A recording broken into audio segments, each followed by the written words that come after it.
Bonjour à tous. Aujourd'hui, on va étudier le sens de variation des fonctions du type racine de u. Alors, l'idée pour étudier ce type de fonction, c'est au lieu d'étudier directement les variations de racine de u, on va étudier les variations de u. Pourquoi? Puisque, en fait, on a la propriété suivante. Les fonctions u et racine de u ont les mêmes variations. Voilà, ça, c'est ce qui sous-tend tout, tout cet exercice. Donc voilà, on les mêmes variations. Ici, la fonction définie sur l'intervalle moins 2, 3, c'est f de x égale racine carrée de moins x carré plus x plus 6. Et donc, tout naturellement, la fonction u, c'est un polynôme du second degré, moins x carré plus x plus 6, défini sur l'intervalle moins 2, 3 aussi. Alors, on le note, fonction polynôme du second degré. Alors, que sait-on sur les fonctions polynômes du second degré? Bon, elles sont de la forme ax carré plus bx plus c.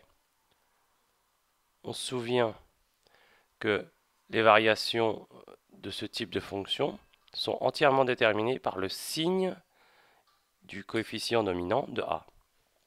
Ici, dans notre cas, dans le cas présent, a égale moins 1.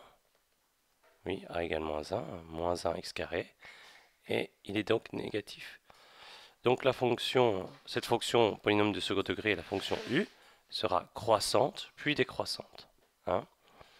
Pour, à titre de petit rappel, vous voyez, vous avez cette forme pour la parabole quand a est négatif.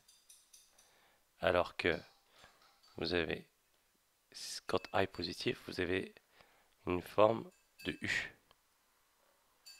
Voilà. Donc ici, les variations de u seront croissante puis décroissante, car A est négatif. Reste à savoir pour quelle valeur la variation change. Bon, vous le savez, vous l'avez appris l'an dernier, c'est lorsque x atteint la valeur de moins b sur 2a. Moins b sur 2a, on se contente de remplacer avec les coefficients.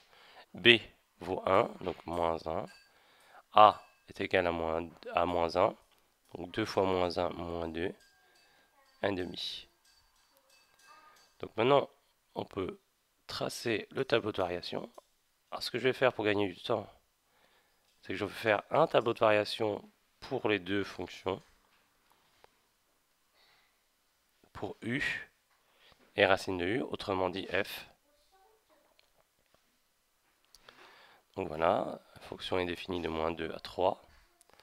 Elle change de variation pour x égale 1,5. On vient de le calculer. Et allons-y. U est donc tout d'abord croissante, puis décroissante. Selon la propriété de cet exercice, u et racine de u ont les mêmes variations. On en déduit que la fonction f a des variations identiques à la fonction u. Maintenant, reste à calculer les valeurs aux bornes, ici, bon, ici et ici. Je vous laisse les calculer rapidement.